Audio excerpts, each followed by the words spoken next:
Welcome back to the Stick 'em Up podcast.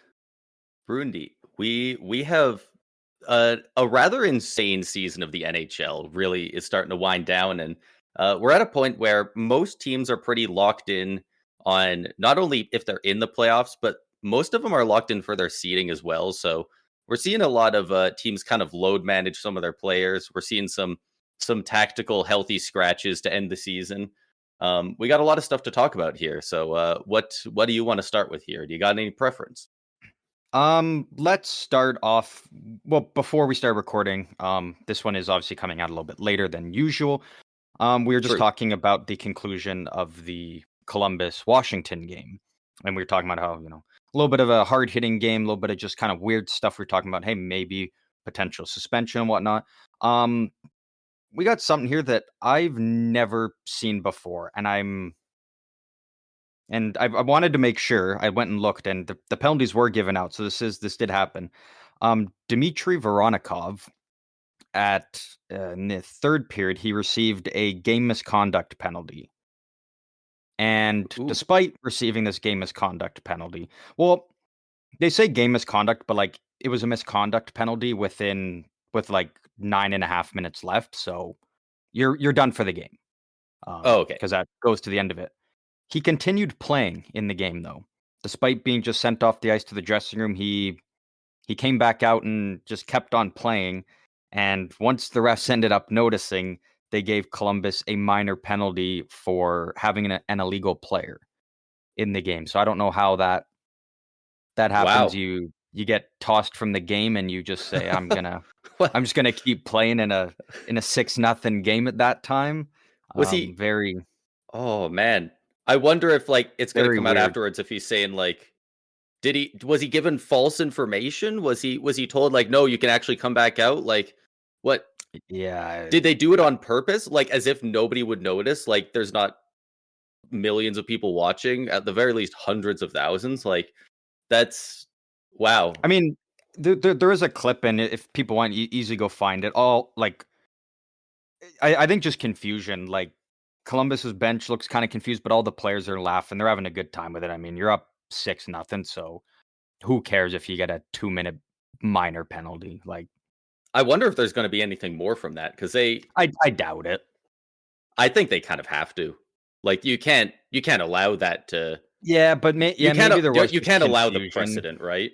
Yeah, I don't know how that happens though, because if you get a penalty and the ref says there's not there's 9.5 minutes left, you're done. Yeah, it's very weird. That I'm I've super never seen interested to anything know. happen like this before, so No, I had first no I've idea that seen happened. this. That's crazy. Because Yeah. I'm just imagining. So whenever something like this happens, even if it is an accident, you have to think about what happens if somebody tries to weaponize this, right? You always have to Mhm. go to the lowest common denominator. So it's in the playoffs, right? Say Draisaitl viciously hacks at somebody's hand. He gets Mhm. he gets game misconduct. He's kicked out in the second period. Yeah. I mean, what's Edmonton's chances of winning without Leon Draisaitl, right? Do you send him out there for a power play and hope the refs don't notice and risk just a 2 minute? Or But I feel even like if you Edmonton gotta you scores, gotta set the precedent. that goal would get called back. Do you think it would get called back if they noticed after the puck was dropped after the goal? I think Because so, yeah. because it's very WWE of them. They despise calling back a goal after the next face off. Once that puck's dropped, we all know that as it's a goal. Nothing can be done. It's a goal. We all have to move on. No, I think that would be no, they would That just would say be that. grounds for it. Yeah, I think it would have to be.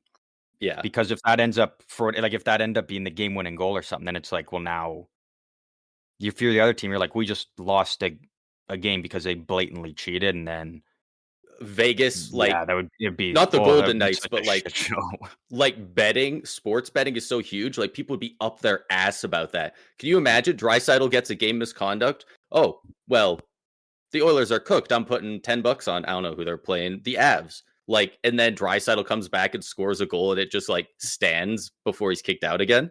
Yeah. That would that would be absolutely madness. Like that would be a huge travesty. So I like to think they would call it back and do all the right things, but I do think like they need to I feel like if it was in a suspend him a game, but also like maybe a fine for the org or something. Like I feel like there needs to be something yeah. higher level to just be like just a blanket. Like even if this is an accident, this is unacceptable. Like whether Yeah, it's an I'm accident okay with or on that. purpose, like this is something that just cannot. I'm surprised it's even happened once, but it can't happen again. Yeah, and I doubt we'll probably never see it happen again. Like at this point, this is like a house league game. It's 6-0. This does actually One the team's locked in statistics. their spot in the playoffs. The other team's locked out of the playoffs. I think at this Yeah. point. Well, it did keep Actually, Columbus's playoff hopes alive, but I there's guess still yeah, it's 3-game win streak. still very, very unlikely they make it.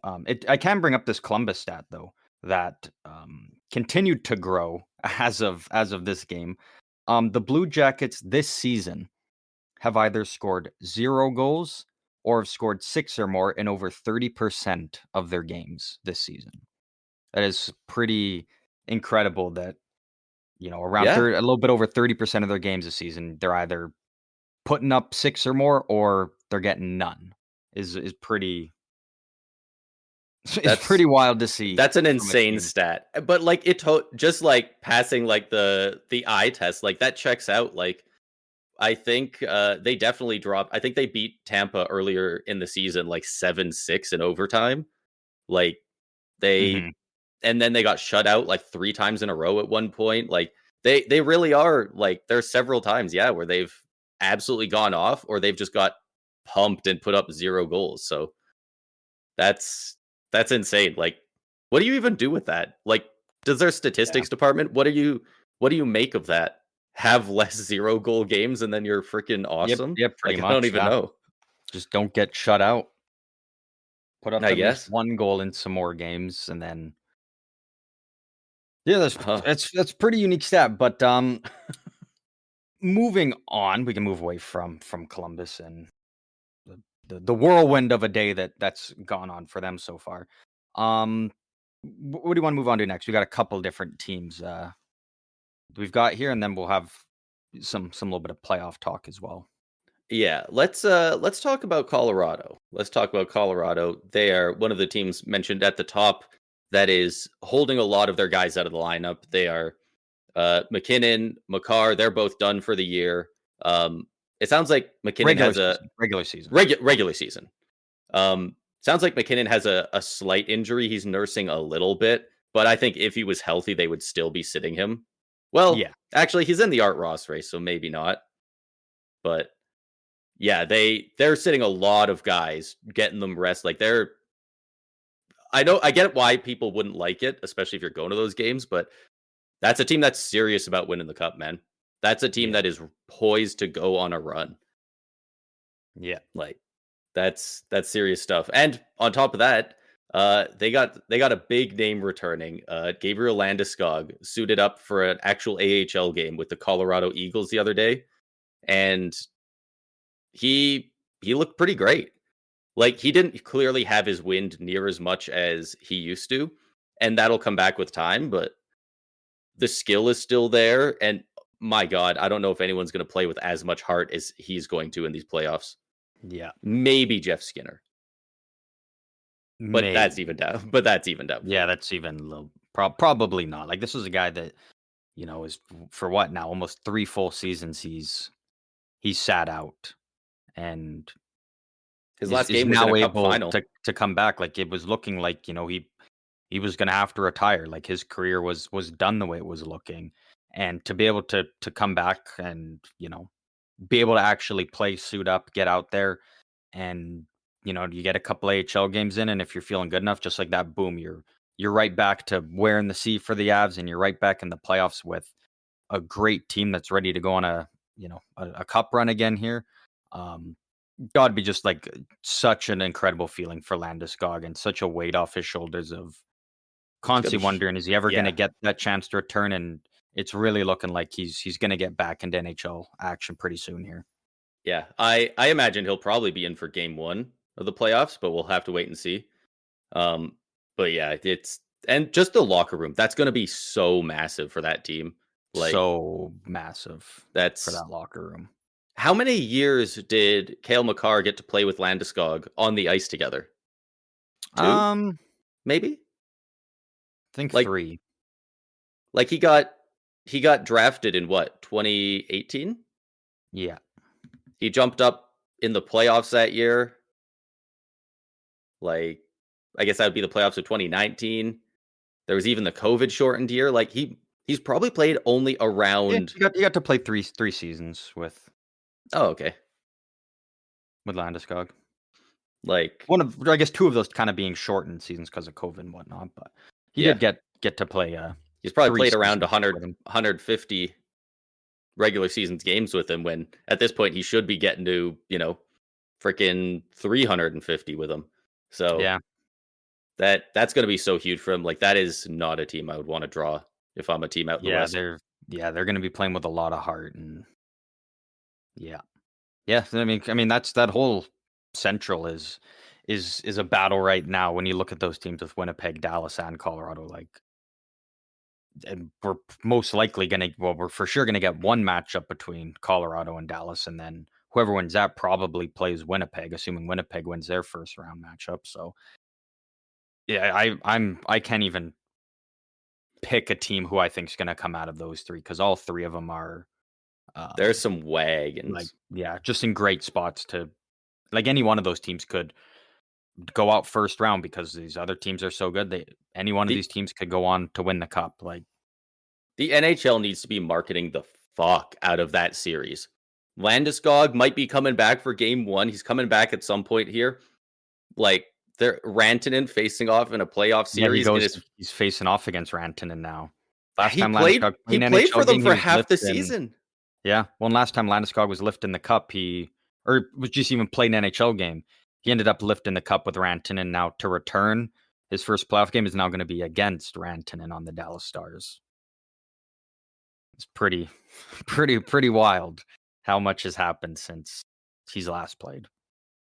Man, that's going to be so box office. I really hope that one goes at least 6. I hope it goes 7. I imagine it'll go at least 6. I don't see either one of that Dallas team or that Colorado team losing 4 out of 5. I mean, it's possible. Like anything can happen in the playoffs, but Is there any timeline on Heiskanen? I haven't heard much. I think it's still kind of sounding like he's probably out first round of the playoffs, which is just a dagger for Dallas. Obviously, If he's out for the first round, I'm not surprised if the Stars are out first round. He's a huge part of that team. Yeah, they're gonna need a lot of guys. Harley has stepped it up. Harley's been great since the Four Nations.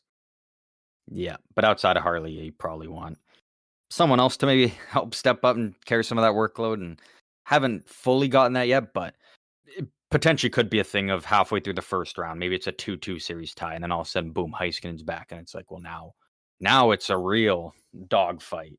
Yeah, they're gonna need him. These teams already are great, and then Landeskog comes back for one, Heiskanen comes back for the other. Like, man, that's gonna be really fun to watch, and hopefully, be a battle.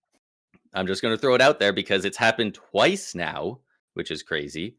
Hopefully, we can see a full playoff run out of Valeri Nichushkin and not have any issues. Yeah. I'm not saying I expect it, but it would suck to see for a third time. Like that would at that point you just have to be done. Like that's just it at that point. If it happens a third year in a row. Yeah. And regardless of how good the player is, you can't. And that's the case. You could see it in the team. Like the first time it happened, of course, media's talked to them. They're like, guys, I don't know what to say. And like they're like, we're just as shocked as you. Like it sucks, but he's our friend. After the second time, when they were talking to McKinnon and stuff, it was very much like we're welcoming him back, but like you could see it in their eyes. They were like, he's on thin ice. If this ever happens again, McKinnon will not let him in that locker room. Yeah. Like he'll never see his nameplate again. He'll be out on his ass. So, and it makes it a lot easier. Like for people that are like, oh, you can't move on from Chushkin. Well, first of all, you can if he's doing this. Second of all, they moved on from Rantanen and they might be better. Well, and it makes it a lot easier having Landeskog back now as well. Yeah. Like having Landeskog that can that is now going to be in your top 6 on the wing makes it easier to move on from a guy like Nikishin if something like that happens. Again, I don't expect it to, though. I think he's definitely learned his lesson and has been playing great since coming back, halfway through the year and dealt with a couple injuries, but he's been looking great. So I expect smooth sailing. I'm hoping for smooth sailing. Really hope so. Because that's just the worst. Like, even if you don't want Colorado to win, that's such a shit way to go out and kind of being like, just cheer for the Stars to win then. Like, don't cheer for that kind of shit. Like, Colorado's kind of basically was kind of like carrying the workload for Colorado in terms of goals last playoffs. And then all of a sudden out of nowhere, boom, to be out. It's, just he's done for the playoffs, ain't coming back. Did they get to the second round last year? That was in the second round. I was in the second round against Dallas. I think it was game 5. Oh, right. They beat Winnipeg in the first round. That's why it wasn't a big thing. I think it was game 5 or something. It was like 10 minutes before puck drop. It was like, boom, Nichushkin's not only out, it's done for the playoffs. It was like, oh shit, like what? Done till November. The Avalanche organization is lucky that they dominated that series.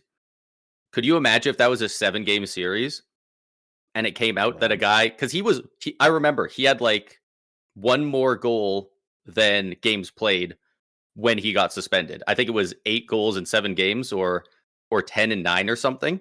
Could you imagine a guy scoring like 7 goals in 7 games and then it comes out that he was on some sort of drug during that series? If I'm the Jets, I'm like suing the league. I'm suing the Avs. I'm like, no, we got to play game 7 back or something or make this right. Like I would be losing my mind at anyone who will listen. Yeah. So I don't think it was much of a narrative because it ended in 5 and rather emphatically too. But man, if that was a close series, that would have been a scandal. Like that would have been huge. Yeah. It would have would have been a lot of headlines, a lot more headlines. And especially it being a Canadian team getting screwed, would have been a bad look on, there's a lot of those thoughts of, Bettman doesn't care about the Canadian teams near as much. They don't make the same money and like it would have been a whole thing.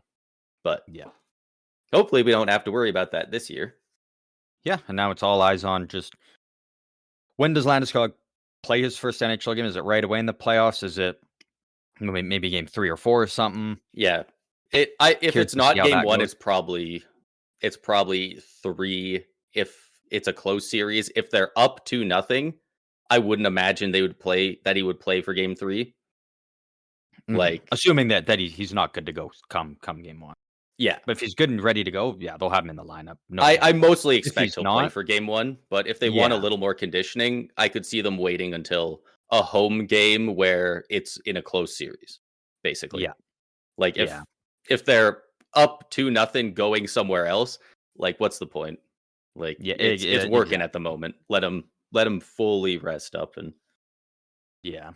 it's weird. How much does that help? Like genuinely, like he hasn't played in 3 years.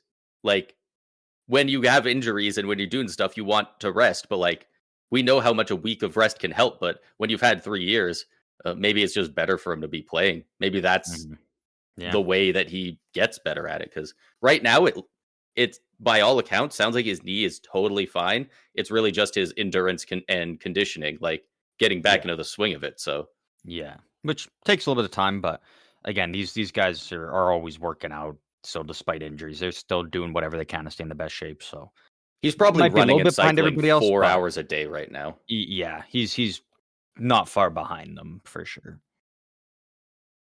We'll keep an eye on that. Beyond that, let's go over to Carolina because they got some big ass news, very similar to the news that dropped mid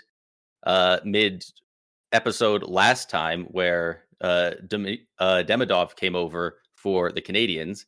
Alexander Nikishin is coming over for the Hurricanes, and he has already signed his ELC now. Yeah, he's officially signed. I think his was only 2 years, which is kind of weird. Is that? But some of those guys, I guess. Can you do that? Yeah. Some of those guys. Yeah, there's some guys that get that. I thought it was like had to be 3. Yeah, there's but I think it's some rules about age or something. Yeah, because I think he's like what league you played in? 3 or something. Yeah, he's definitely up there.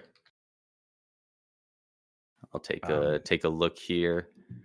Yeah, We cap might wages is so fucking slow. 23. Yeah. We're gonna have to officially move to Puckpedia soon. Sorry, cap wages, but Damn. so slow. Hey, you think that's slow? Try opening like the NHL website or ESPN. Oh shit, true. Holy Yeah. crap! Try opening Money Puck and going to the freaking goalie section. You would I don't actually have I to don't wait even 4 touch Money minutes. Puck. I don't even touch Money Puck at this point. It's so annoying because it's a great site for all the stuff they have on there. It just Yeah. runs like shit. I could open Kid Picks quicker. I could go download Kid Picks and play No, that Kid sooner. Picks was the shit. It was something. Was great. Alexander Nikishin, yeah. So assuming he plays, that'll burn you off. So then he'll technically he'll actually be eligible for an extension July 1st because he'll only have That's 1 year left. crazy. It has to be a bridge deal, right? Oh yeah, yeah. It has Unless to be. he literally shows up in the playoffs and is like, they go on a run and he's got 16 points in 14 games or something. Like unless he comes in Like as immediately borderline like, Conn Smythe. yeah, like comes in and dominates the way Cale Makar did when he came in and joined the Avs on their short little playoff run. I think they went 10 games or something like that. He would have to come in and dominate to get a longer term deal. So it'll probably be it'll be a bridge deal. I imagine. He has the chance to, and there's no official record for it, but like probably damn near set a record for the most money made on a contract with the least amount of games played. Like, if he comes in and is dominant for 13 games, he could make fucking upwards of $60 million on those games alone. Like, he's already got the hype. If he shows up and immediately is like, I'm that guy, they're like, well, we want to lock him in for as long as we can, for as little as we can. It's only going to go up from here. So, like, yeah, that is also true. But even if he puts up those good numbers, he's already probably saying no to like if he puts up great numbers, even though he's played so little time, he's probably already at the point saying no to like an 8x8. Like, if he's that good, maybe. It really depends how good he is, and also how good he thinks he can be. Oh, it's also Carolina, right? And that's the biggest thing. Like, a lot of talk about how, kind of their front office is not the easiest to deal with, not very great. But at the end of the day, you look at their contracts, they find a way to get all their big guys on just steal contracts. So they were making specifically room for on a huge contract in Rantanen. Yeah. They've got that money a little bit freed up. They got a lot of money to play with, and they got lots of draft picks to play with. So they're going to be an interesting team during the offseason. As they got a lot of different things they can do, and he does not have to worry about defense at all. Too, like this is a guy who could legitimately, like, it's crazy to say he hasn't played a game in the NHL yet. Like, I could see this guy putting up 100 points as a defenseman because he's so good offensively, and if they pair him with Slavin, don't give a fuck about the back 50% of the ice, man. Like, you can go full Erik Karlsson and like even Erik Karlsson back. You go full Evan Bouchard and just worry about the points. What a ball buster that must be for Shane Gostisbehere, though. Like 44 points on the year, 4th on the team in scoring, and now, I mean, he is dealing with a little bit of an injury right now. But imagine doing that all season and then finding out, you're riding the pine come playoff time now. Like, sit up in the press box and is he? What do you think? He very well might. I mean, you don't think you're really helping yourself that much by having Nikishin and Gostisbehere, especially if they're both kind of probably going to be that top power play guy. Take a look at the lineup for. They've currently got Scott Morrow in replace of Gostisbehere. And like Slavin's not coming out. Burns isn't. Chatfield, Orlov, Sean Walker, like those guys aren't coming out. I think assuming Scott Morrow's out, Nikishin's in. Where do you fit Gostisbehere in? Oh, I think you got to put him in front of probably Chatfield. But you don't need a bunch of offensive guys. You don't need Burns. Nah, you wouldn't sit Burns at this point now. He's in like his final year. You're right. And plus, he plays with Slavin. Like, that's been their pairing all year. I guess he does play. You don't mess with that come playoff That's time. fair. I think it would be Gostisbehere because, Burns can be decent defensively, but, like, he's obviously not as great as some other guys. And, he is a bit more of an offensive guy. The offensive numbers aren't quite there this year. But I don't think you need Burns, Gostisbehere, and Nikishin because then one of That's them is just too probably much not gonna be talent on the playing on bench, the power though. play. That's Like, the thing. what did you say? There's 6th nothing in wrong with having scoring too as a much talent. defenseman? He's 4th on the team. The 4th, you can't, dude. You can't. But you might Like, have there's to. no way. You'd sit Nikishin first. Well, maybe. Actually, Like, very well. 4th on the maybe team in scoring is wild. Like, you only have 3 forwards on your first forward pair, on your first forward line. Like, that's crazy that he's that. Look, I did not know he was that high up. Gostisbehere, 44 points. 26 of them are power play points. So he gets a lot of it done on the power play. He's only a +4. So if he's kicking ass that hard on the power play, yeah, you can't This really put comes down to Nikishin in there and assume he'll do better. Do you put him in for a game or two? I mean, he probably will play a game or two to end the regular season. You put him on the power Yeah. play, and I mean, if he's just lighting it up, well, he might force their hand. I mean, the best part is, like, it's not like it's a bad thing for Carolina. You have multiple good options, so Yeah. that's never a bad thing come playoff time. Yeah. Never a bad thing to have. Not the same as this, but a relatively similar situation over in Tampa. Isaac Howard, who just won the Hobey Baker Award, he has not been able to come to agreement with Tampa, and he is planning currently to go back to Michigan in the NCAA next season. Yeah. I mean, situation there. There was an ELC signed for Nikishin, so like it's a much better situation there. But basically, what we were just talking about is kind of what's been going on in Tampa. People are trying to figure out, like, is there room for him in the lineup? Like, he looks so good. I mean, he just won the Hobey Baker, the award that Macklin Celebrini for the Sharks won last year. So like it's the best player in college hockey. Like, that's high level stuff.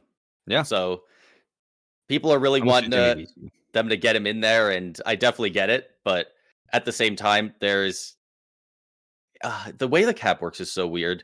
But each game you have people on LTIR, you slowly build up a little extra cap space because it's per game. And I think by the end of the season, we would have like just enough to bring him on if we sent somebody down. But if we sign him on, then we're at our limit for call-ups. There's a certain amount of call-ups you can do that aren't labeled as emergency call-ups. And we have one left. And I don't think that matters come playoff time, though. Are you sure? So many guys injured. Yeah, if you have so many guys, like if you have 8 guys that are injured, the league can't say play shorthanded. We're not allowing call-ups. Come playoff time, that goes out the window.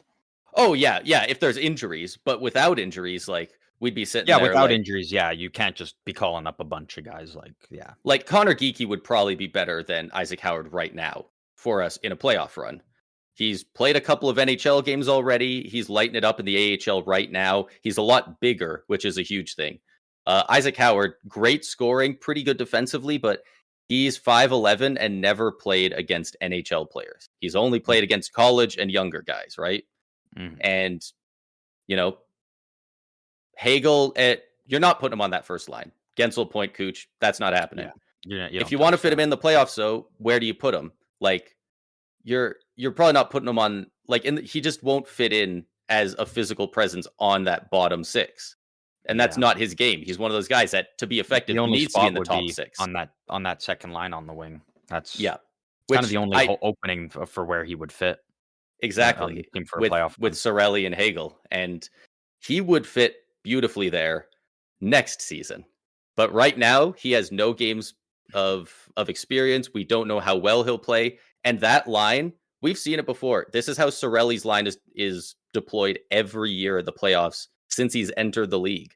He goes out there against the toughest competition.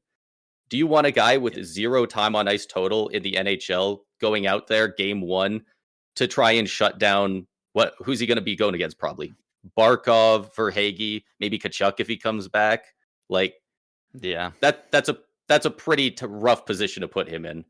And he's a little undersized, playoff hitting.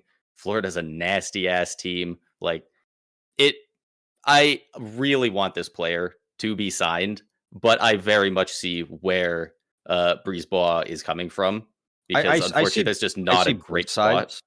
I'm firmly in the camp that he's not gonna just sign during the offseason and be ready to go come day 1 of the regular season, and it's because you see it with a lot of these top guys from, the NCAA that have just wrapped up their college season. They have the luxury of once their season is done, they sign with their NHL team, they start playing, they burn off that first year of their ELC.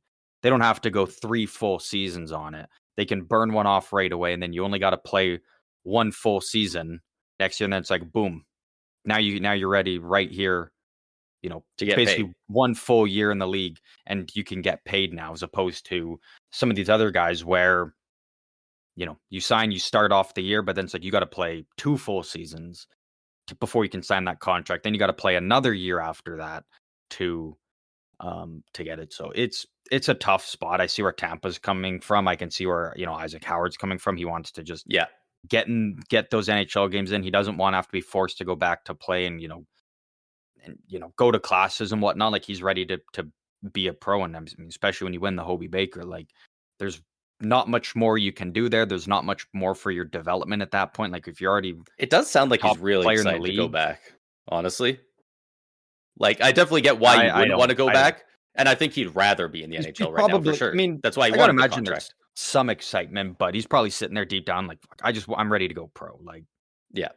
he can't develop much more down there. If anything, he's going to be the exact same player, basically just a year older next year as he is right now.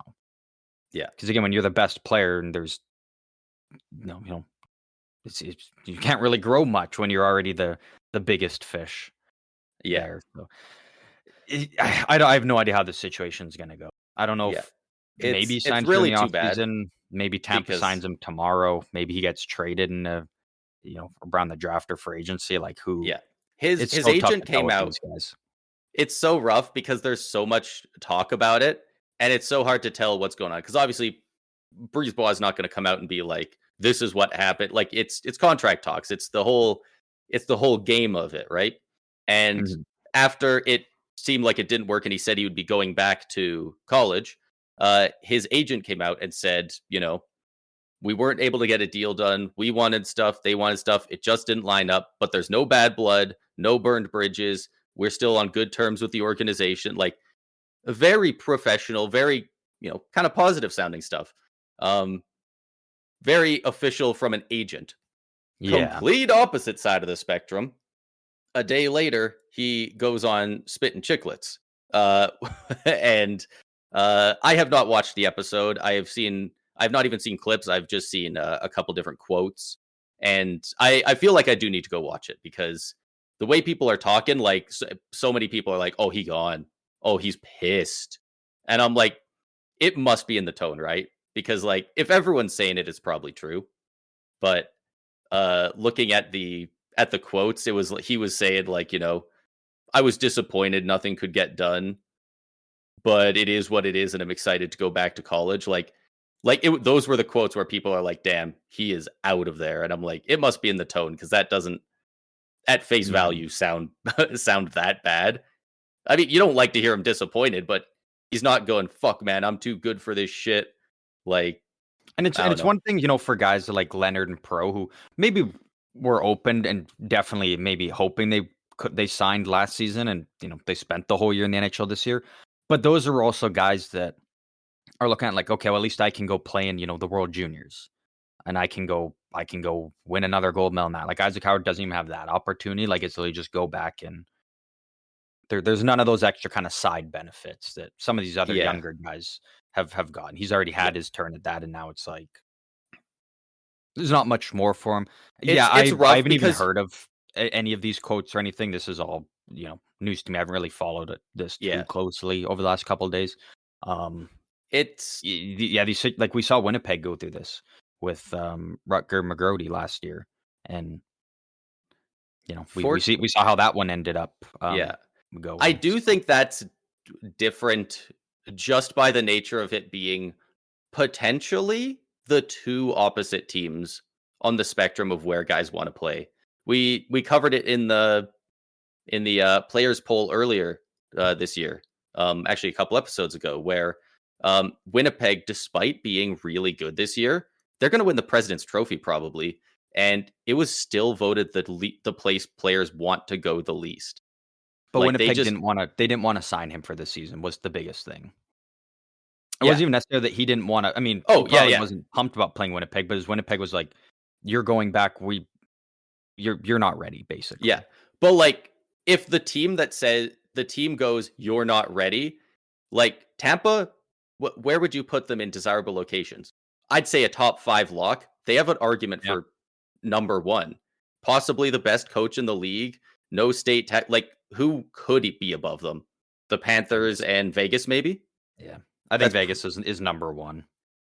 Like those are the only two that even have much of an argument, unless the player specifically wants The somewhere. only, and So like the main reason I say Vegas is there's more room to grow in that organization, whereas in Tampa and Florida, it's like that's fair.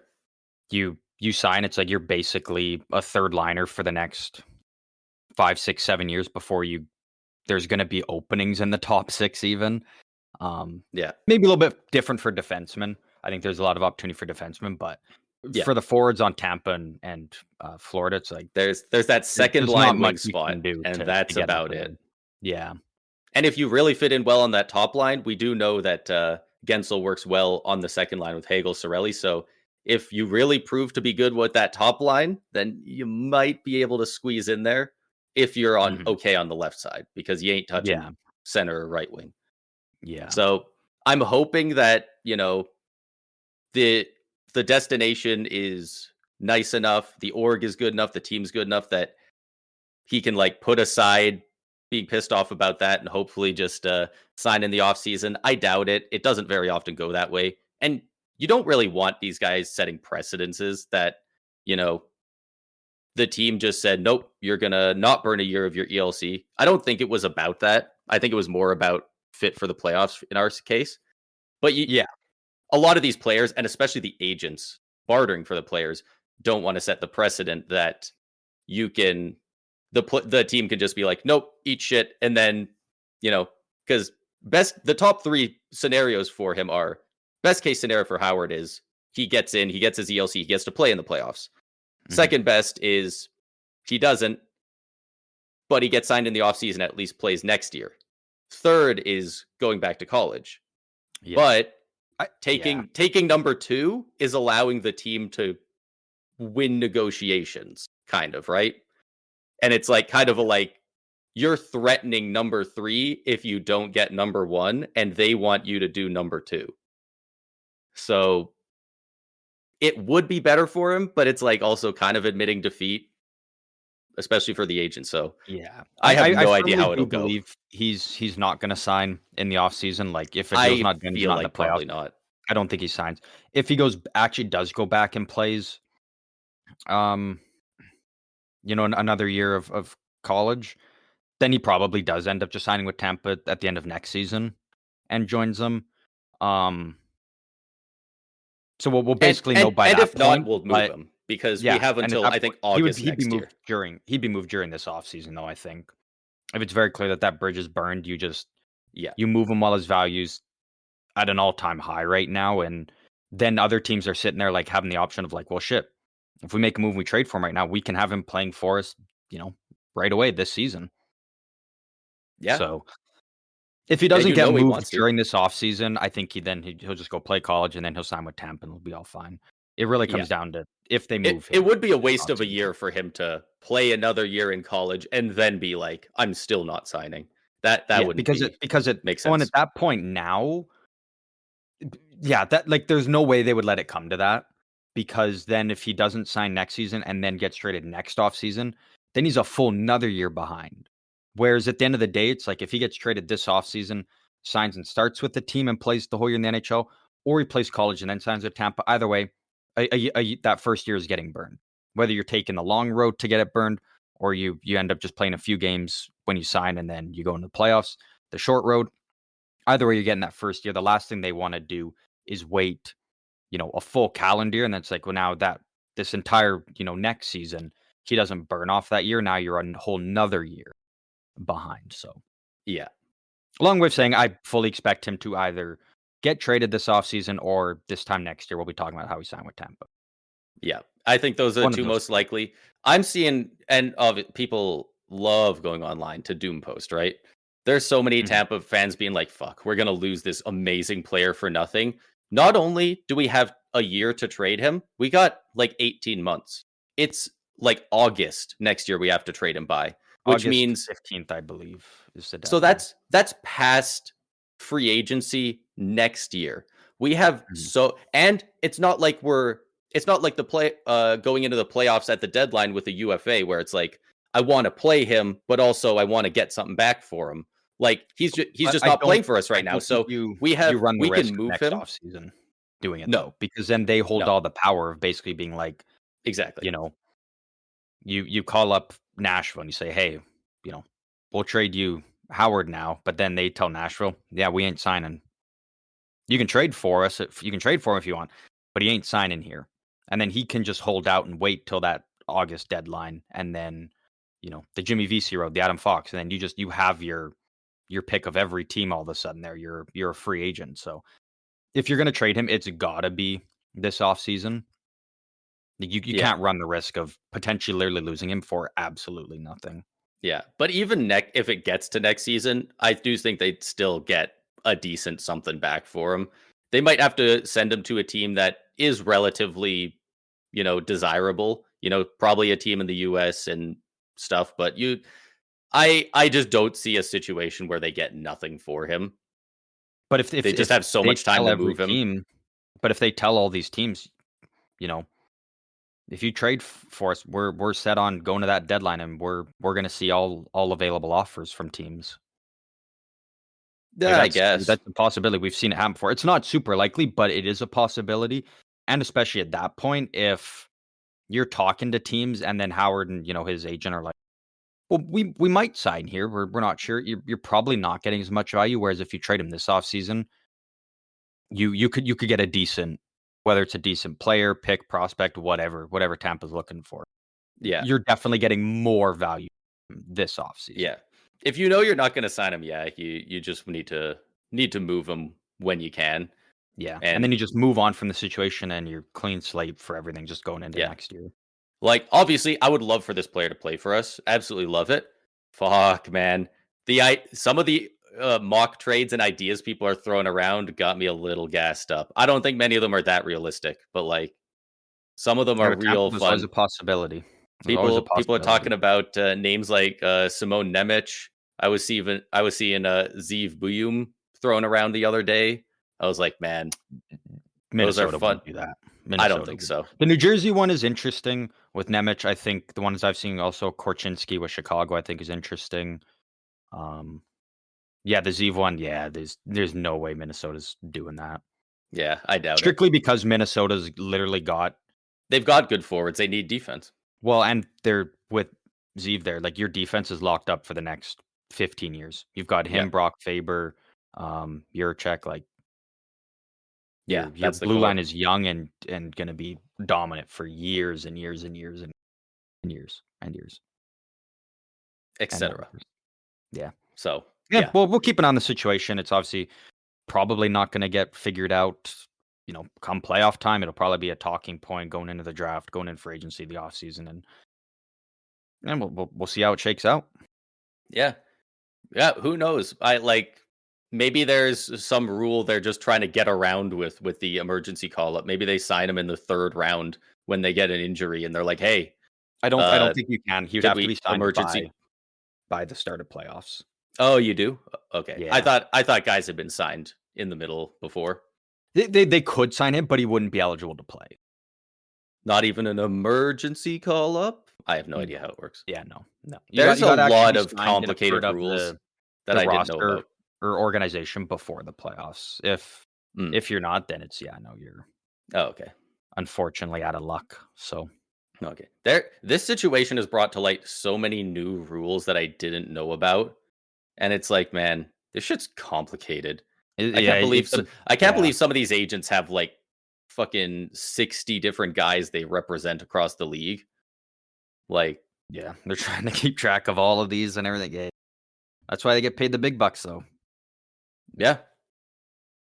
Obviously a lot of, stress for the fans and whatnot in Tampa. A lot of stress and heartache and heartbreaks for Canucks fans, as rumors are coming out of Vancouver that it is pretty much confirmed that Brock Boeser will not be returning to the team this offseason, and he will go to unrestricted free agency.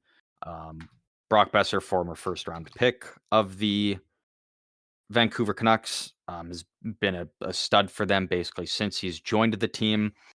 551 games played with the team, 433 points in the regular season, and in the playoffs, 11 goals for 23 points in 29 games. He was, in my opinion, maybe outside of Quinn Hughes, Vancouver's best player in the playoffs last year, and now you're losing him for nothing.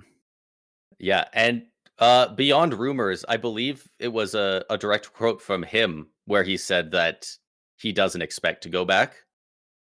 Like he himself said, like it's not It's just not going to happen. it's just not happening. Yeah. And there is a reported announce or a contract extension that was offered to him, and I want to get your thoughts on this because I definitely have some on why this didn't go through. It might be the one I've heard, but I'll wait to hear. Yeah, the last offer that they gave him, I don't know when this was, if this was near the deadline, a little before that, recently, but he was offered an $8 million by 5 years contract from Vancouver. So yeah, that happened around mid part of the season. They offered him that one, and Yeah. him and his agent were like, "Just give us 8 years, and then we'll sign." Yeah, They wanted that was my exact thought. commit. Yeah, they wanted to commit long term, and Vancouver didn't. And now This is what every player his level gets. I can't believe Vancouver's not willing to do it. Are the last few years going to be rough? Maybe. That's what happens when you sign guys for 8 years a lot of the time. But like, you'd get 5, 6 great years out of him on fair value. Like, yeah. There. and the worst Bad part business is in Vancouver. That's the Canucks clearly had the mindset of, oh, we're gonna stand our ground. He's gonna crumble and come crawling back. Why? He's a UFA. He has full control to just go to free agency, sign anywhere else. If you weren't willing to give him the 8x8 that he wanted, and he wanted to stay there, who gives a fuck if no one offered you a first round pick at the deadline? First of all, which I think is bullshit, because Carolina said we offered a first for Boeser, and the deal didn't happen.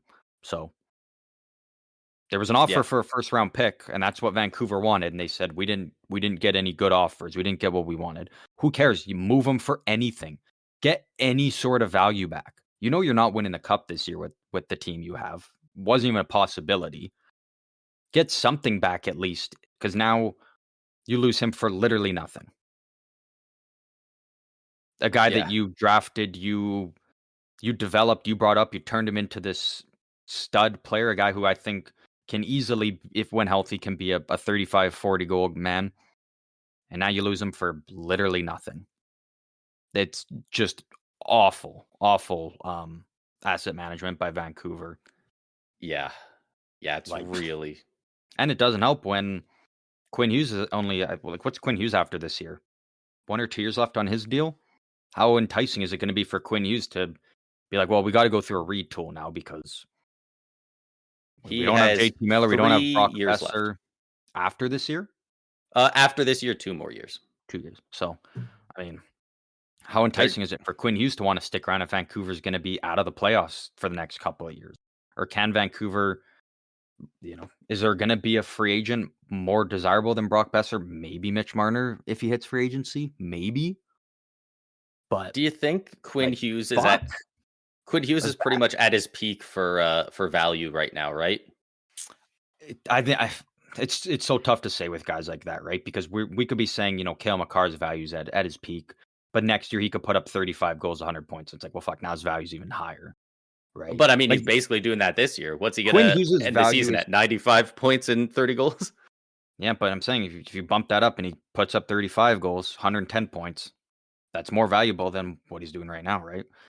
I will say Quinn Hughes' value is the highest it's ever been, but I definitely do think it could. I think it could go higher. Maybe, well, maybe not. I mean, if the Canucks get worse and I worse, I think he's and the one of those talent around him is guys. less, maybe value could dip a little bit. Maybe.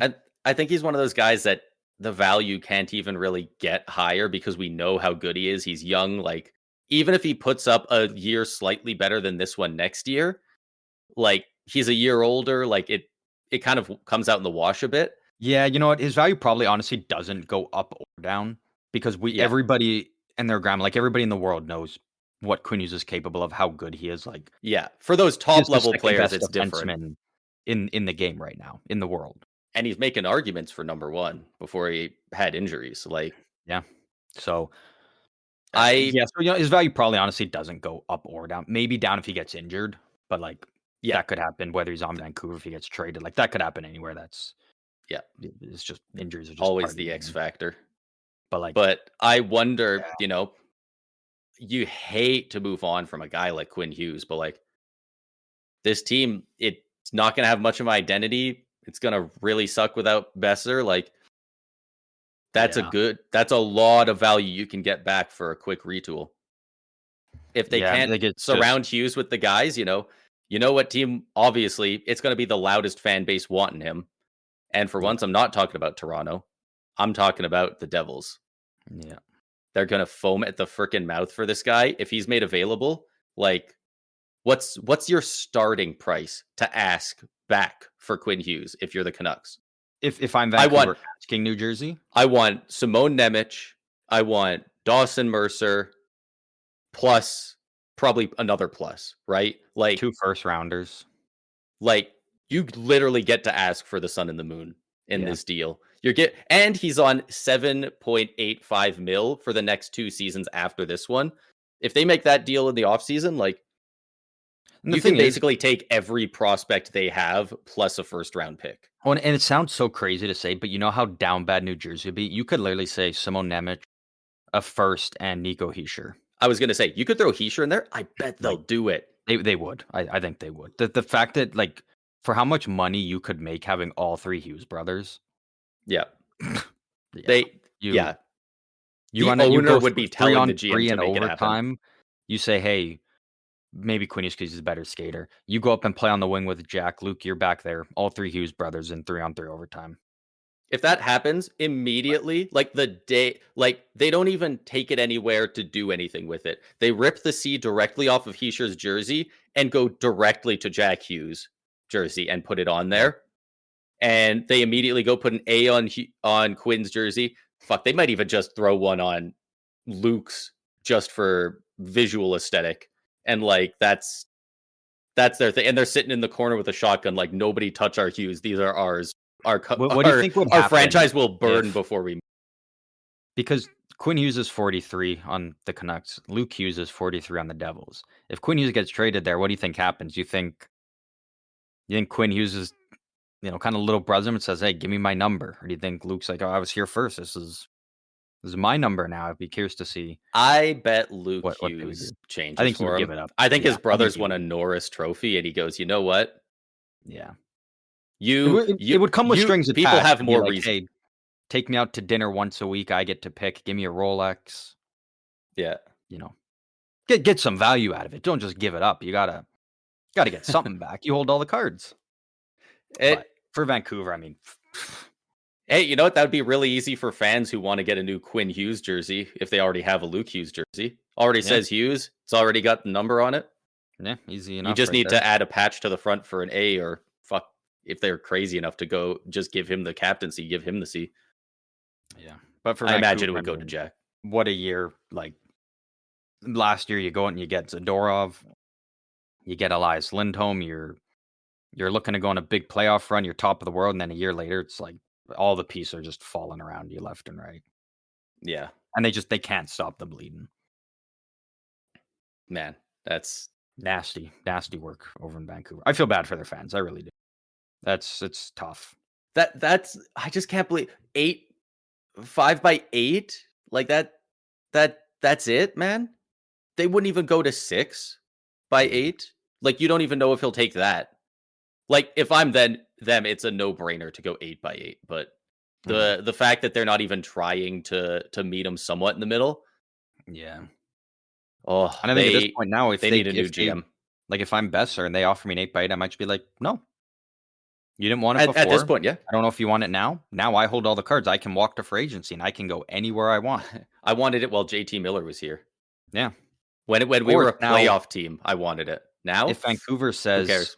"Okay, we'll do an 8x8," maybe Besser says, "Well, price has gone up. Give me 8 years. I want 9 now," right? Like, that's the thing now. We're past the deadline. Brock Boeser holds all the cards. He controls the negotiations because he can walk. He Yep. has that luxury now. Yep. He's earned the Patrick right to do Allvin so. should be fired out of Vancouver. I think They need a he's total bungled. overhaul. He's They need a bungled way too total much. overhaul. New Yeah. owners, new GM, fucking Yeah. Unfortunately, you can't fire the owners, but if you could, they would be right near the top of the list for me for teams that need to. yeah, they would have been fired already if it was Just possible. Googling the Canucks, I'm just seeing a lot of this 11 minutes ago, 20, 21 minutes ago, 50 minutes ago. Uh, Elias Pettersson is out for the remainder of the season with an upper Damn. body injury. They're, I believe, mathematically now eliminated from the playoffs. I believe they're fully out. And, they only have like 3 games left anyway. But, you know, Pettersson's out for the year. Hopefully he gets fully healthy next year. And man, hopefully he can. Hopefully, it was that nagging injury to, I believe, a lower body injury that was holding him back this year. Because, man, I'm sure he would love to forget this season for Yeah. a million different reasons. On ice play, off ice stuff, just brutal. Yeah. 45 points in 64 games, only 15 goals. That's pretty rough when you're making 11.6 for the next 8 years. Yeah. Let's move. I feel so bad for Vancouver. Vancouver fans, I'm sorry. My heart goes out to you because They have such good, it's passionate just fans awful. too. It really Yeah. sucks. Moving a bit down south here to San Jose before we talk about some actual playoff teams. Sharks forward Macklin Celebrini recorded his first career hat trick the other night against the Minnesota Wild, which we thought was maybe going to be the last time we saw Flower out on the ice, but he obviously did come in to play a bit last night against Calgary. Huge Celebrini stack became the pad save. That was yeah. awesome. Celebrini having became fun. the first rookie this season to record a hat trick and is the first overall pick to record a hat trick in the rookie season since Austin Matthews. Do you know how many points he had in that Pretty game as surprising. well? Did he have 5? Yeah. Like, Celebrini had 3 goals, 2 assists, and then Will Smith had 1 goal and 3 assists for 4 points. that was massive for my fantasy team. Yeah. Man, like, I think Hudson still has the Calder locked up. I think it's just too much of a narrative with a couple of games left, but It's I man, think it's so close now. Like, I think I'm really I kind of think Wolf has fallen out of it. Like, Wolf between has. Celebrini and I don't think he's Hudson, top 3, unfortunately. I'm probably still maybe leaning Hudson, but you can make incredible arguments for both players. Yeah. Like, it really depends on the voters, what you want to focus on, what you want to look at. You can make very compelling arguments for either one of these players. Yeah. I will One say I thing hate the narrative of and it is mostly Montreal fans because they want to push the narrative Yeah. that Lane Hudson should win. It's that making Celebrini and Michkov shouldn't even be considered because they're not playing meaningful they're games anymore. They're already out of the playoffs. yeah, And it's like, well, yeah. you can't just tell any player, well, if you're not on a playoff team, you can't win an award. Like, Yeah. I boo-hoo. was That's literally a bad about to bring argument. that up. That's a I bad I argument. I don't agree. like that one. It's the same way as I hate how that argument for every trophy, by the way. Mhm. Like, even the Hart Trophy, I hate the idea of you weren't the most valuable to your team because you didn't make the playoffs. You can still be the most important to your team without making the playoffs. Yeah. Like, that's total bullshit. But it's even worse with the Calder because those guys are not generally expected to make the playoffs. Nobody's Mhm. expecting, even if he blows out expectations with Celebrini, like, that's still, nobody expects them to make the playoffs, even if he puts up 100 points in his rookie year. Yeah. So, like, what, like, that's just so dumb. Unfortunately, I do think that does matter to the voters, which is I annoying. don't think it does though. I don't think it matters to all of them, but it matters to some, and it can be a tiebreaker. I do think they've just been too high on the bandwagon of Hudson, Like, and his numbers are just so high that like for a defenseman, like he's breaking records. Celebrini's doing great, but like Crosby didn't win the Calder in his rookie year, and he put up what 102 points or something like that. Like I think that's because Ovechkin. Ovechkin had more; he had like 106 with Yeah. more goals. Yeah. But like he's not up at that level. Like is he still being outscored by Hudson? I think he's 2 points behind Lane Hudson. Yeah, which Then obviously you he just go missed to, then you can what just say 10, 11 points. games. Yeah, points per game. Like that's the argument a lot of people go to. But to me, as a defenseman, and it sucks because a lot of them are power play assists where it's a not lot even of power other play guys do assists, it's stuff. just But I don't have the exact it's number. I see a lot of people throwing it out. It's more they're not even focusing on power play points. It's the secondary assists. It's like yeah, it's not even primary. It's just you slide it over to Suzuki. He does razzle dazzles and then feeds it to Caulfield or Slavkovsky or whoever's out there. I don't know their yeah, exact ones. The meet-off yeah, soon. yeah, pretty damn soon. I don't know when he's gonna play. 64 points on the year for Hudson, and 64. So he 64. actually might have a couple more than Celebrini now. That's Celebrini's at 62. yeah. So he's only got 2 more. Better point per game for Celebrini. Arguably, I'm gonna agree with it. Celebrini is better defensively at the moment, even though Hudson's a defenseman. But And I have no idea how much voters take that into account. If they just go straight off points or overall play or I think it's really don't know how they. I think it's a big mix. it. I think there's some guys, some of the voters that look at everything and make such an incredibly educated decision. I think some guys it's as simple as this guy has the most points this year, or this defenseman has a shit ton of points. I'll go with him. Like I think there's some guys that really don't put a ton of thought into it, and there's some guys that Stay take up it kind all of night, take like, it kind of seriously because looking at it. it's a Yeah. big deal, right?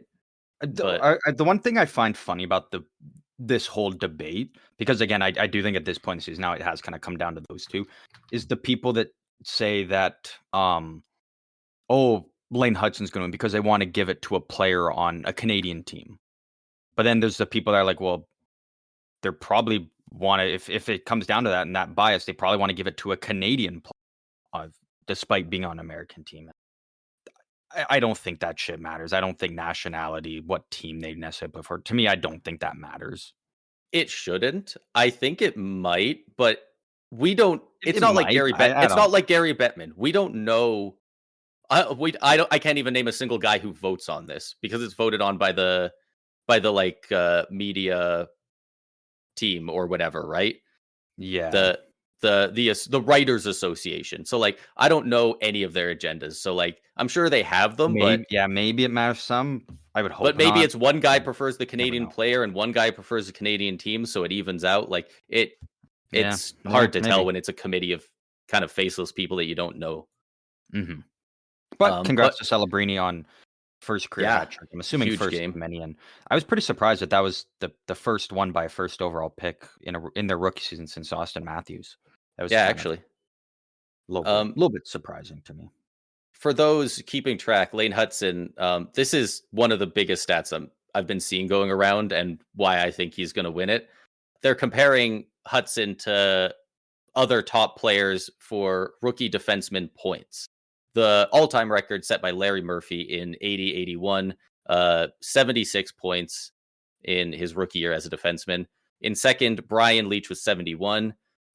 Lane Hudson is currently in sixth with 64. The two guys behind him, Chris Chelios and Nicholas Lidstrom. He's already passed them. Actually, currently tied with Chelios. One more point, and he ties Ray Bork. Another point after that, he ties Phil Housley in fourth. Gary Suter's only 2 beyond that. Like, he's right up there with a lot of all-time greats. And I noticed people were talking about it when he hit around 50, 20 games ago or whatever. Mm-hmm. I really think him passing Lidstrom was a big milestone for a lot of people. And the fact that he's 4 points past that and keeps going, I think people are going to look at that and just like, I think that's a big thing, and I think those types of It might be, headlines yeah. It might be might the be. difference. I hope it's a I close would love vote. to get I would love to see, like, a list of the criteria that these voters kinda go off. Like, I would love to like, they for an kinda rank interview. them, like, Break it down what are the for us, most man. yeah, like, what are the most important factors you kind of, like, look at and take into account? Like, I would like, for all these awards pretty much, um, it'd If be you so get fun onto to the know what they're kind of writers, looking at. yeah, if you get into the writers association, you have to have so much love for the game and have watched the game for so long, have such an appreciation for it. Like, why don't they talk about it? Like, Mhm. dude, if I got to vote on that, I you would have to cut me off. I wouldn't like we would do 5 episodes a week after the voting on this podcast. I would not shut up about all the reasons why. Like, we've Mhm. talked so long just about the speculation on what they might be using. Like, you wouldn't be able to shut me up about it. So, like, the fact that none of them talk about it, probably because of, fear of backlash and stuff, like, Yeah. but it's too bad. I would, It would be cool to know. It would be really cool to know. the refs, I get why they don't talk about a lot of this stuff after a game because split second decisions, it's hard, whatever. I get that. These guys, they're just sitting in the press box just watching, looking at stats. Like, you would figure they would be over the moon if somebody asked them, why specifically did you vote this way? Yeah. Unless the only reason they did was because I'm biased towards this guy for an unfair reason. Like, and I'm not saying that's why, but like, that's the only reason that I can think of you wouldn't really want to talk about it, right? Yeah. Just random shout out. I'm just noticing in second place for rookie points as a defenseman, 71 Brian Leach. He did that in 68 games. Everyone else on this list played Yeah. like a full season. He 68 games, 23 goals, also higher than all the other guys here. That's bad. That's That's pretty crazy. impressive for a rookie defenseman. But either Moving way, on both to guys some of would the win the Calder in the last 5 years pretty much, right? yeah, Like they've I been think so, yeah. insane. They've I been think so so. good. Moving on from some of this individual work to talk as well. We'll maybe have more clear. We can maybe once the regular season ends, we can give our predictions for all the awards and who we think will be the final winners. As some of the races are kind of runaways, and some of them are still kind of close, and you can make debates. Let's look at playoffs a little bit here. We're kind of coming down the stretch. We know most of the teams that have clinched it really comes down to the wild card 2 spot over in the East. And then surprisingly, both wild card spots in the West are still up for grabs here. And Yeah. pretty much everyone in the West has mostly been eliminated. Vancouver, Utah, Anaheim, Seattle, Nashville, Chicago, and San Jose have all been eliminated. Calgary's still hanging on, and they are trying to overtake either Minnesota or St. Louis. Those are the 3 teams battling it out for that second. Well, I guess those 2 wildcard spots.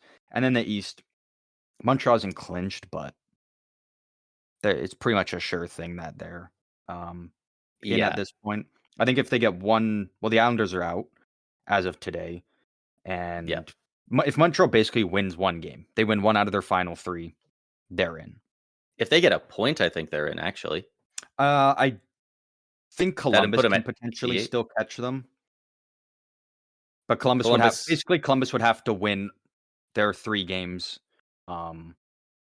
Which they're on a Pretty much 3-game in win streak. regulation. They gotta win in regulation for that tiebreaker, and then Montreal, pretty much has to, like, just lose out in regulation. So, very It's long possible, shot but in the East. Yeah. there's a chance for Columbus, but it probably is Montreal. The West is Yeah. the interesting one, though. It's all but locked up. In the West, it's pretty locked up, but it is much more open. The Flames will need to win at least 2, but realistically, probably all 3 of They their they pretty much remaining have to games. win out, yeah. If And the Flames they win have one out, game in hand on the Blues and the yeah, Wild. that's the biggest part. So if either Minnesota or St. Louis, both of them actually played tonight, um, if Tonight will either decide one it. of those teams loses a single game, in regulation is important too, then all Calgary's gotta do is win out. So it's basically in Calgary's hands of you have to win out if you wanna give yourself a chance. And Yeah. if you're Minnesota or St. Louis, just win your final 2 games each, and and you're in. Punch your ticket. And Yeah. I expect the Blues to win. They've lost 2 in a row now, but that makes them 8-2-0 in their last 10. And St. Louis plays Seattle and then Utah. So I imagine they'll Very get a winnable win there. games. Minnesota, their final 2 games is the Canucks and then the Ducks. And the Flames, I believe it's San Jose, Vegas. Yeah, And San LA. Jose, then Vegas, and then LA. So Yep. So the Flames have also the toughest opponents remaining, but the Wild flip are side, 3-5-2 in their last 10. They've well, been and on the flip side, the losing. Flames have the tougher matchups, but come Tuesday next week, when they play Vegas, and then Thursday, the final day of the regular season against the Kings, both those teams might already kind of have their spots locked up, and so they might rest a couple guys, and Flames maybe go up against the backup and maybe get a little bit of an easier matchup because these teams can't move in the standings, so why not rest up some guys? That's fair. Flames do have the tougher matchup on paper, but they do have the luxury of playing teams that, well, Vegas probably will be sitting people because they've already locked up the Pacific pretty much. And the Kings, 2 points up on the Oilers, but again, when they play the Flames, it is the last day of the regular season, so we'll know by that point if it's locked. The Kings will know. Yeah, they'll know where they're at. So, and you know what? If you're the Golden Knights, you want main priority. You want all your best guys healthy. You know what? If the Flames sneak in and you end up having to play that final seed, who would you rather play? Would you rather play Minnesota or the Calgary Flames? Yeah.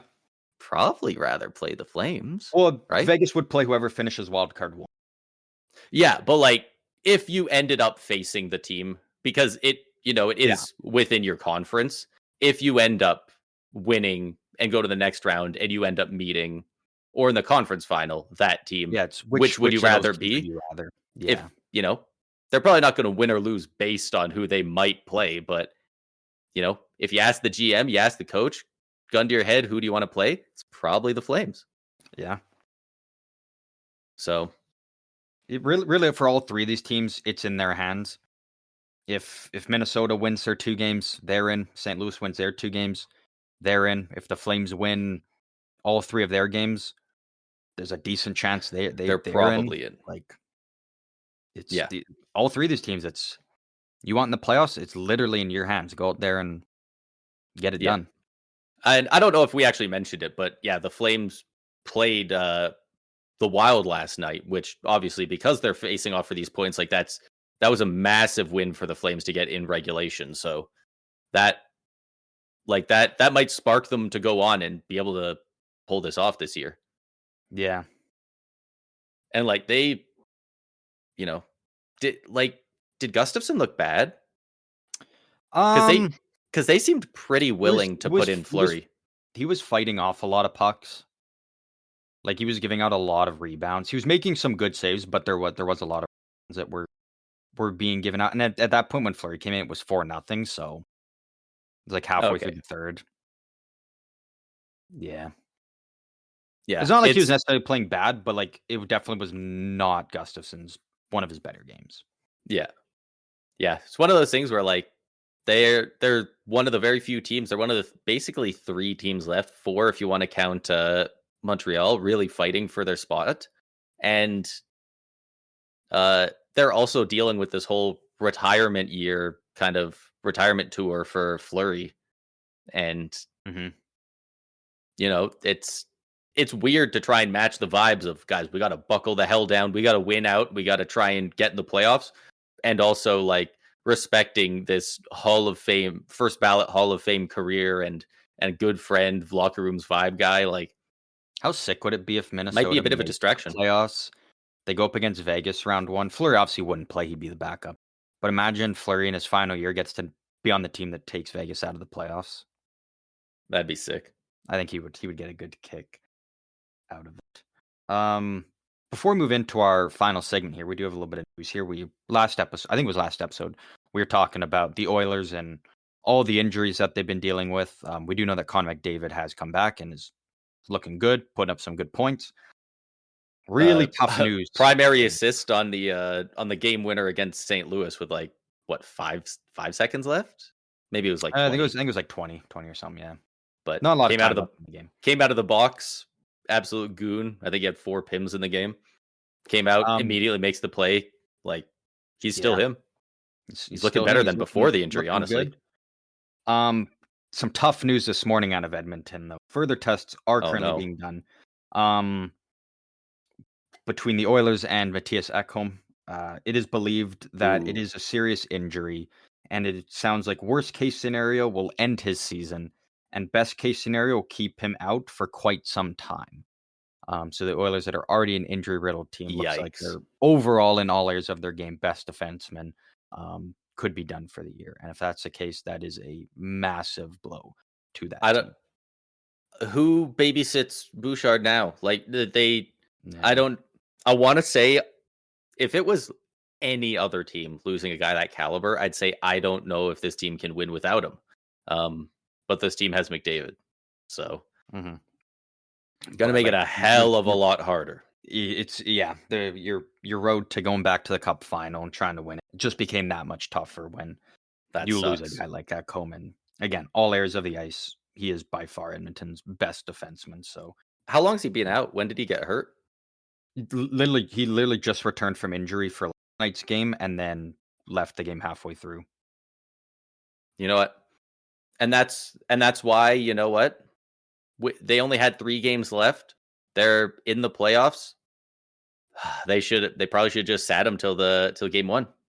He missed some time in middle of March, came back and played 4 games, went out with an injury again, returned and played 1 minute and 52 seconds against San Jose last night before He leaving the game. even came So back from the injury once and then was out I don't for know if more it's this. I games. don't know if this is necessarily the same injury. He kind of went down and looked kind of harmless, No, but but obviously something was those are some of tweaked. the That scariest ones. yeah, Yeah, as soon as he came back and then was out for another couple games with injury, they should have held him out till at least game 1 of the playoffs, you know? Like, yeah, we're we've seen it in other sports where they really load manage their top guys, and it's creeping into hockey a lot more than it used to, you know? We hmm really never even 5 years ago, we never saw that. We never saw that. If you're healthy, you'll play yeah, 82 games. Now, both McKinnon and Makar are sitting out. We're assuming that Vegas is probably going to sit some guys. Uh, Toronto has sat Marner and Matthews especially, plenty of times throughout the past 3 seasons going into the playoffs. Like, yeah. yeah, it's going around, and that, you know what? It's a good strategy. Like, as fun as it is to see the best players play every night, you need them at their top. You need them at their best for the playoffs. 82 games is a lot of hockey to then go into the playoffs where it gets harder. Like, I Yeah. know I know other sports can be harder hitting, but like I just can't shake the feeling that 82 games of hockey is more exhausting than 18 weeks, but they get a bye week, 17 games of NFL football. It's probably a Mhm. higher risk of injury in each game by far in the NFL, but like a week between each games, only 17 a season, like compare that to 82. You got back-to-backs with travel. They got to wrap these guys in bubble wrap sometimes. Yeah, I mean, at this point, yeah, you kind of got to look at it and be like, yeah, probably would be better off just sitting out rest of the regular season, hopefully be good to go come playoff time because coming back and playing a minute 52 Yeah. and the Oilers are season in the might be same done spot as now. Toronto, man. Like, who gives a fuck about the regular season? Mhm. Go win the cup. Like, they Yeah. are so beyond the regular season. It's every year. It's, they blow out a team 11-0. It's like, okay, cool. Let's see what you can do in the playoffs. I'll see you in April. Like, Yeah. their fans are getting restless. People just watch around the league watching McDavid not win yet in the playoffs are getting restless. Yeah. They're just waiting for eventually whenever it happens. Um, I think, I believe that's all our news. yeah, that is all our news. So we can move on to our final segment of the episode here. As everybody knows, we like to do some fun games here. And we're bringing back a favorite one here. Braden, it is once again time for Too Real, Too Fake. For those who don't Ooh. know the game, I've got four NHL players here. 2 of them are real, 2 of them are completely fake. I'm going to name the player. I'm going to list off a little bit of a bio for them, and then it is your job at home, along with Braden's job, to determine who's real and who's fake. Pretty simple. Braden, are you ready here? I am ready. You are ready. Okie dokie here. The first player I have here for you is Tyler McKenna. He's a Canadian winger who was drafted 99th overall in the 1974 NHL draft by the Philadelphia Flyers, coming off a season where he put up 98 points with the Moose Jaw Warriors. He ended up making his NHL debut 3 seasons later in 1977, where he broke his leg in just his 3rd NHL shift.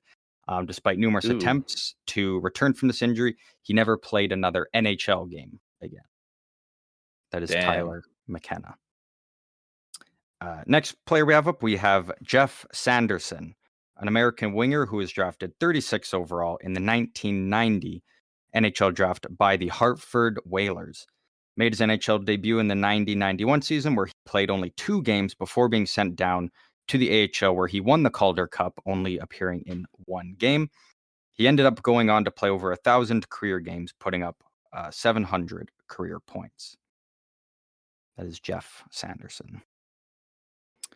Okay. Bob Basson, an undrafted Canadian center who was signed by the New York Islanders, signed for his gritty game, where he went on to be a notable 4th-line grinder in the league, carving out a career with a little over 700 games, racking up over 1,000 penalty minutes, bouncing from team to team after the Islanders until his eventual retirement in 2000.